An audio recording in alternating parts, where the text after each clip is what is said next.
যুক্তরাষ্ট্রের লস অ্যাঞ্জেলেসে ভয়াবহ দাবানলে অন্তত ৫ জন নিহত হয়েছেন।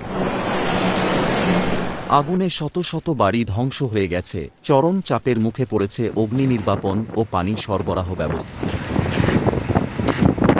পরিস্থিতি মোকাবিলায় ১ লাখের বেশি মানুষকে তাদের বাড়ি থেকে সরিয়ে নেওয়া হয়েছে।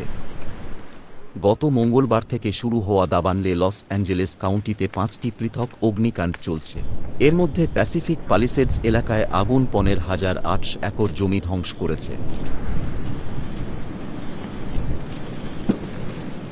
অন্যদিকে সান গ্যাব্রিয়েল পর্বতমালার পাদদেশে ইটন দাবানলে পুড়েছে ১০,৬০০ একর জমি। এই দাবানলটি এরই মধ্যে ৫ জনের প্রাণ কেড়ে নিয়েছে।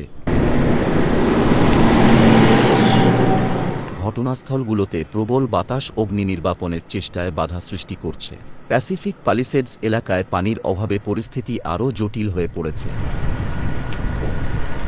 লস অ্যাঞ্জেলেস পানি ও বিদ্যুৎ বিভাগের প্রধান জানিয়েছেন, ৩টি বড় পানির ট্যাঙ্কের মজুত শেষ হওয়ায় অনেক হাইড্র্যান্ট শুকিয়ে গেছে।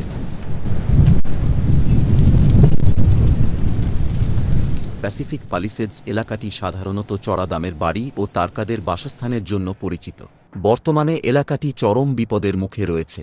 জেমি লি কার্টিস, ম্যান্ডি মুর এবং মার্ক হ্যামিলের মতো তারকারাও তাদের বাড়ি ছেড়ে নিরাপদ স্থানে চলে গেছেন।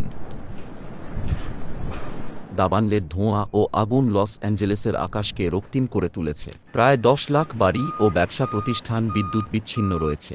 এ অবস্থায় তীব্র স্বাস্থ্য ঝুঁকির মুখে পড়েছেন স্থানীয় বাসিন্দারা।